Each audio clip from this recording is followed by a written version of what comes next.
Friend. तो आज हम लोग इंशाल्लाह सुबह की फजर की नमाज़ पढ़ ली है और तैयार भी हो गया। अभी हम लोग सुबह के 6:30 बज रहे और काफ़ी बाहर ठंडक है, लेकिन हम लोग जा रहे हैं कि मीटिंग हमारी सुबह नॉर्मली 9 बजे 10 बजे शुरू होती है, तो उससे पहले हम लोग कहीं जाके आ जाएँ। तो इंशाल्लाह आज हम लोग अय्यूब अलैहिस्सलाम की जो कबर है उस पर इंशाल्लाह जाएंगे। तो अभी निकलेंगे। हमारे साथ एक लिबरानी भी है, अली करके, वो है ड्राइवर। हम लोग 3 लोग इंशाल्लाह भी निकलेंगे 5 मिनट में।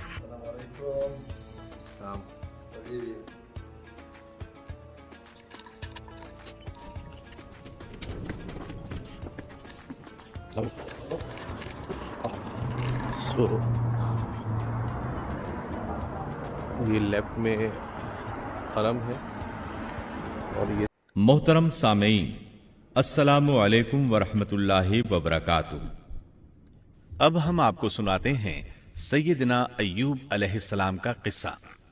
अय्यूब अलैहिस्सलाम अंबिया की जमात में से एक हस्ती हैं।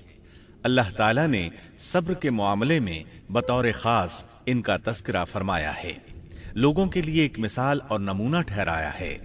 आपका नसबनामा यूं है: अय्यूब बिन मौस बिन राज़ेह बिन ईस बिन इसहाक बिन इब्राहीम अलैहिस्सलाम। ये सैयदना इसहाक अलैहिस्सलाम की नस्ल में से हैं। इब्राहीम अलैहिस्सलाम के 2 साहिबजादे थे, इस्माइल अलैहिस्सलाम और इसहाक अलैहिस्सलाम। इनके बाद सब के सब अंबियाए किराम इसहाक अलैहिस्सलाम की नस्ल से थे, सिवाय नबी करीम सल्लल्लाहु अलैहि वसल्लम के। आप अकेले सैयदना इस्माइल अलैहिस्सलाम की नस्ल से हैं। इसहाक अलैहिस्सलाम के बेटे हैं याकूब अलैहिस्सलाम। इन्हीं याकूब अलैहिस्सलाम को इसराइल भी कहा जाता है। इसी निस्बत से बनी इसराइल का मतलब है याकूब अलैहिस्सलाम की आल औलाद। याकूब अलैहिस्सलाम के 12 बेटे थे। इनके बेटों को असबात भी कहते हैं। इनका तस्करा कुरान में भी आता है। अब सवाल ये है कि जिन असबात का तस्करा कुरान मजीद में अंबियाए किराम अलैहिमुस्सलाम के साथ किया गया है, क्या वो याकूब अलैहिस्सलाम के बेटे थे या उन बेटों की औलाद में से थे? अक्सर उलमाए किराम ने ये इशारा दिया है कि असबात लफ्ज़ से जिन अंबियाए किराम अलैहिमुस्सलाम की तरफ इशारा किया गया है वो याकूब अलैहिस्सलाम के बेटे नहीं हैं, इसलिए कि उन्होंने तो यूसुफ अलैहिस्सलाम के कत्ल की कोशिश की थी, अपने वालिद से झूठ बोला था, ऐसे और भी गलत काम किए थे, तो इन हरकात के करने वाले अंबिया नहीं हो सकते। जबकि असबात से मुराद वो अंबियाए किराम होंगे जो इन बेटों की नस्ल से आए होंगे। बनी इसराइल के 12 कबीले थे और कबीले को सिब्त भी कहते हैं, इसलिए इन्हें असबात भी कहा जाता है, यानी बनी इसराइल इन कबीलों में तकसीम हो गए। इसी तरह सैयदना अय्यूब अलैहिस्सलाम सैयदना इसहाक अलैहिस्सलाम की औलाद में से हुए। सूरह अनाम आयत 84 में अल्लाह फरमाते हैं, वमिन ज़ुर्रिय्यतिही दाऊद व सुलैमान व अय्यूब व यूसुफ व मूसा व हारून। और उसकी औलाद में से दाऊद और सुलेमान और अय्यूब और यूसुफ और मूसा और हारून। तो ये सब के सब सैयदना इब्राहीम अलैहिस्सलाम की नस्ल से थे। अय्यूब अलैहिस्सलाम भी अल्लाह ताला के नबी और रसूल थे। सूरत उन-निसा आयत 163 में अल्लाह ताला फरमाते हैं, इन्ना औहैना इलैका कमा औहैना इला इब्राहीम व इस्माईल व इसहाक व याकूब वल अस्बात व ईसा व अय्यूब व यूनुस व हारून व सुलैमान व आतैना दाऊद ज़बूरा। यकीनन हमने आपकी तरफ उसी तरह वही की है जैसा कि नूह और उनके बाद वाले नबियों की तरफ की, और हमने वही की इब्राहीम और इस्माइल और इसहाक और याकूब और उनकी औलादों पर, और ईसा और अय्यूब और यूनुस और हारून और सुलेमान की तरफ, और हमने दाऊद को ज़बूर अता फरमाई। اللہ تعالیٰ نے ان سب انبیاء کرام علیہم السلام کی طرف وحی فرمائی، اور ایوب علیہ السلام بھی ان رسولوں میں سے ایک ہیں۔ اللہ تعالیٰ نے آپ کو آپ کی قوم سوران کی طرف مبعوث فرمایا۔ یہ قوم ملک شام میں رہائش پذیر تھی۔ آپ بہت زیادہ مالدار تھے۔ اللہ تعالیٰ نے آپ کو بہت زیادہ نعمتوں سے نوازا تھا۔ آپ کے پاس بے شمار مویشی تھے، لا تعداد نوکر چاکر تھے۔ اللہ نے آپ کو بہت سی زرعی زمین بھی عطا فرمائی تھی۔ آپ تاجر بھی تھے۔ تجارت کا سلسلہ دور دور تک پھیلا ہوا تھا۔ اللہ تعالیٰ نے آپ کو کثیر اولاد بھی عطا فرمائی تھی۔ آپ کے ہاں 7 بیٹے اور 7 بیٹیاں تھیں۔ آپ خود بھی صحت مند اور طاقتور تھے۔ آپ کے اصحاب کی تعداد بھی کافی تھی۔ گویا اللہ تعالیٰ نے آپ کو گوناگون نعمتوں سے نوازا تھا۔ آپ روئے زمین پر نعمتوں سے مالا مال شخص تھے۔ اللہ تعالیٰ نے آپ کو آزمانا چاہا تاکہ بعد میں آنے والے لوگوں کے لیے آپ صبر کی مثال بن جائیں۔ آخر صبر کا مرحلہ شروع ہو گیا۔ آپ کا سب مال و متاع ہلاک ہو گیا، یہاں تک کہ آپ فقیر ہو گئے۔ آپ کی زندگی ہی میں آپ کی ساری اولاد اللہ کو پیاری ہو گئی۔ کسی کا ایک بیٹا بھی فوت ہو جائے تو وہ کتنا غمگین ہوتا ہے، متاثر ہوتا ہے۔ سیدنا یعقوب علیہ السلام پر غم کس طرح طاری ہوا، یہاں تک کہ آپ کی آنکھوں کی بینائی تک جاتی رہی۔ مارے غم کے وہ گھل گئے تھے، جبکہ ان کا کوئی بیٹا فوت نہیں ہوا تھا، اور ادھر 7 بیٹے اور 7 بیٹیاں فوت ہو گئے۔ یہی نہیں، تمام مال مویشی ہلاک ہو گئے۔ معاملہ اس پر بھی ختم نہیں ہوا، آپ شدید مرض میں مبتلا ہو گئے۔ بیماری اس قدر شدید تھی کہ آپ چلنے پھرنے سے معذور ہو گئے، اٹھنے کی سکت نہ رہ گئی، یہاں تک کہ آپ کا گوشت گرنے لگا۔ آپ کی آزمائش انتہا کو پہنچ گئی۔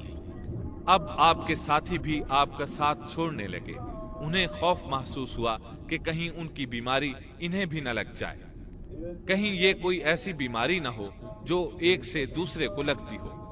اس طرح سوائے 2 کے سب ساتھی آپ کا ساتھ چھوڑ گئے، کوئی آپ کے قریب نہ آتا تھا۔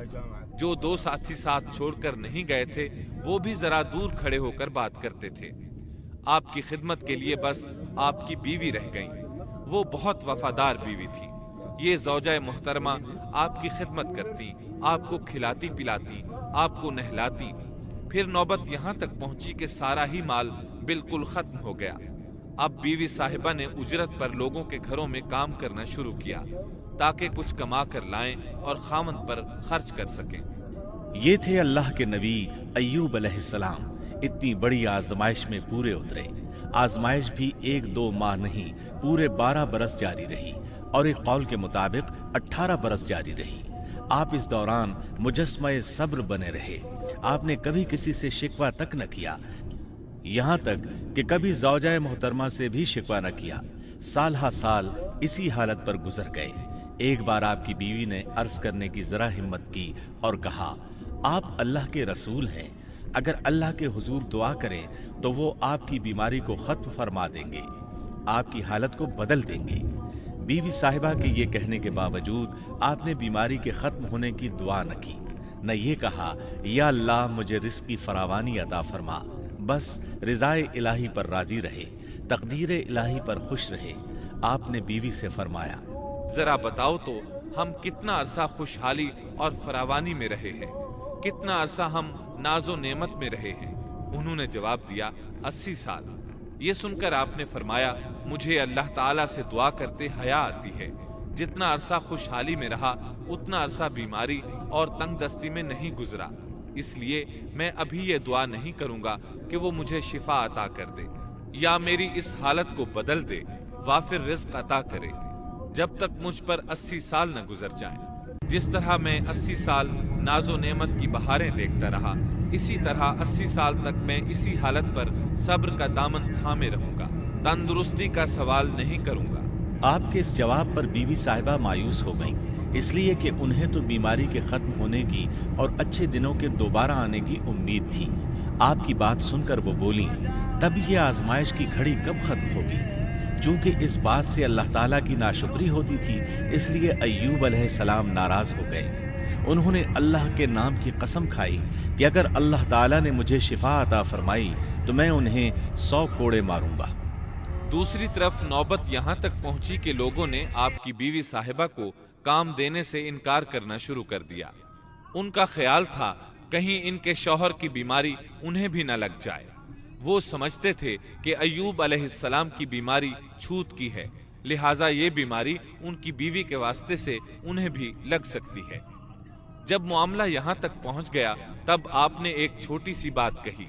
इसमें भी कोई वाज़ेह दुआ नहीं थी, जबकि इस वक्त से बढ़कर दुआ के लिए कौन सा वक्त हो सकता था। आपकी इस बात को अल्लाह ताला ने कुरान मजीद में बयान फरमाया है। सूरह अंबिया आयत 83 में है, وَأَيُّوبَ إِذْ نَادَى رَبَّهُ أَنِّي مَسَّنِيَ الضُّرُّ وَأَنْتَ أَرْحَمُ الراحمين۔ और अय्यूब की उस हालत को याद करो जबकि उसने अपने परवरदिगार को पुकारा कि मुझे ये बीमारी लग गई है और तू रहम करने वालों से ज्यादा रहम करने वाला है।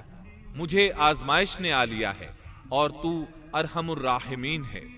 मतलब ये कि आपने वाज़ेह अल्फाज में दुआ नहीं फरमाई। ये नहीं फरमाया इलाही मुझे तंदुरुस्ती अता फरमा, इलाही मुझे रिज़्क़ अता फरमा और मेरी हालत ऐसी ऐसी हो गई है, तू रहीम व करीम है। बल्कि यूं कहा व अंता अरहमुर राहिमीन, अर्ज किया मेरी निस्बत मेरी हालत को तू ही बेहतर जानने वाला है। अल्लाह ताला ने दूसरी आयत में आपकी हालत को इस तरह बयान किया है। सूरह स्वाद आयत 41 में अल्लाह ताला फरमाते हैं, وَاذْكُرْ عَبْدَنَا أَيُّوبَ إِذْ نَادَى رَبَّهُ أَنِّي مَسَّنِيَ الشَّيْطَانُ بِنُصْبٍ وَعَذَابٍ۔ और हमारे बंदे अय्यूब का भी जिक्र कर जबकि उसने अपने रब को पुकारा कि मुझे शैतान ने रंज और दुख पहुंचाया है। गोया आपने इस बीमारी और मुसीबत को अल्लाह ताला की तरफ मंसूब नहीं फरमाया, बल्कि अल्लाह ताला को इससे मुबर्रा व पाक ठहराया और इसे शैतान की तरफ मंसूब किया। यूं नहीं कहा अल्लाह तूने मुझे मुसीबत में डाल दिया, बल्कि इसको गैरुल्लाह यानी शैतान की जानिब मंसूब किया। हदीस में भी इसी तरह आता है, वश्शर्रु लैस इलैक, बुराई तेरी तरफ से नहीं है। आपने अपनी हालत को भी ऐसे ही पेश किया और यूं अर्ज किया, अन्नी मस्सनी अद्दुर्रु व अंत अरहमुर राहिमीन। अल्लाह ताला ने आपकी इल्तिजा को उसी लम्हे शरफ कबूलियत से नवाजा। कितने ही मौके ऐसे आए थे कि इससे कब्ल भी आप दुआ कर सकते थे और वो कबूल हो जाती, लेकिन आपने सब्र का दामन थामे रखा। इसीलिए मुद्दतों से ज़रबुल मसल चली आ रही है सब्र अय्यूब। जब आपने अपने परवरदिगार से इस अंदाज में दुआ मांगी तो अल्लाह ताला ने उनसे आजमाइश खत्म कर दी। अल्लाह ताला सूरह साद आयत 42 में फरमाते हैं, उरकुद बिरिजलिक हाज़ा मुग़तसलुन बारिदुन व शराब। अपना पांव मारो, ये नहाने और पीने के लिए ठंडा पानी है। जब उन्होंने पांव जमीन पर मारा तो पानी का चश्मा जारी हो गया। उलमाए किराम कहते हैं जब उन्होंने इस पानी से गुस्ल किया तो जिस्म के बैरूनी हिस्से से बीमारी खत्म हो गई और जो ही पानी पिया जिस्म के अंदरूनी हिस्से की बीमारी खत्म हो गई। और ये अल्लाह अज़्ज़ा व जल का अजीम एहसान है। फिर से बिल्कुल तंदुरुस्त बन गए, उनकी सेहत व तवानाई लौट आई, ऐसे सेहतमंद हो गए जैसे पहले कभी हुआ करते थे। उनकी ज़ौजा मोहतरमा बाहर से घर आई तो बिल्कुल न पहचान सकी। उनसे पूछने लगी, क्या आपने अल्लाह के नबी मेरे खावंद यानी मरज में मुब्तला शख्स को देखा है? अल्लाह की कसम, जब मेरे खावंद सेहतमंद थे तो बिल्कुल आप जैसे थे। मैंने आपसे बढ़कर उनसे मिलता जुलता आदमी आज तक नहीं देखा। इस पर अय्यूब अलैहिस्सलाम बोले, क्या तुमने मुझे पहचाना नहीं? उन्होंने हैरान होकर पूछा, आप कौन हैं? तब वो बोले, मैं अय्यूब हूँ। वो बोली, सुभान अल्लाह, इसका मतलब है बीमारी खत्म हो गई, अल्लाह ताला का एहसान हो गया। इसके बाद अल्लाह ताला ने उन्हें आहलो अयाल की नेमतें भी लौटा दी, उनके मवेशी भी उन्हें वापस मिल गए। सैयदना इब्ने अब्बास रजी अल्लाह अन्हुमा फरमाते हैं, अल्लाह ताला ने सिर्फ उन्हें ही अपने फजलो करम से नहीं नवाजा, बल्कि उनके साथ उनकी आहलिया को भी अपने खास फजलो करम से नवाजा, इसलिए कि उन्होंने भी इस अजीम आजमाइश में सब्र किया था, अजीम सब्र का मुजाहरा किया था। अल्लाह ताला ने उनकी जवानी को भी लौटा दिया। उनसे सैयदना अय्यूब अलैहिस्सलाम के यहाँ 26 बेटे बेटियां पैदा हुए। ये रिवायत भी मिलती है कि 26 बेटे ही बेटे थे, बेटियां इसके अलावा थी।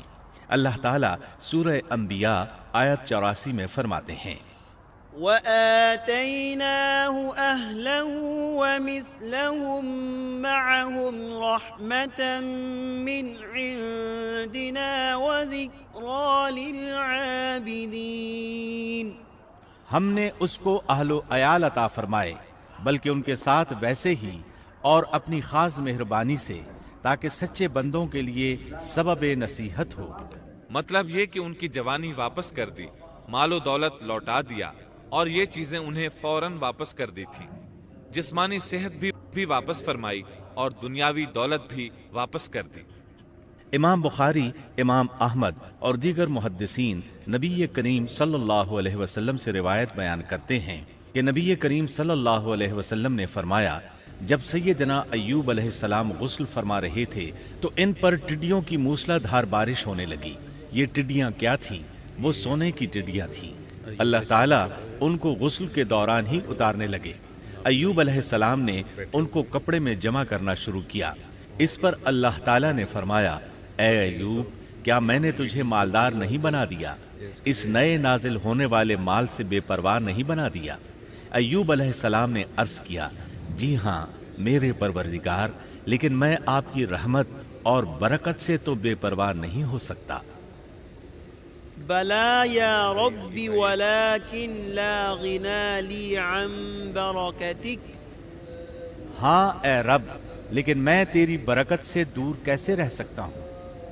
उनका मालो दौलत सब वापस मिल गया, अहलो एयाल भी मिल गए, सेहत भी पलट आई। ये सब अल्लाह के खास फजलो करम से था और उस अजीम सब्र के सिले में था जो उन्होंने किया था।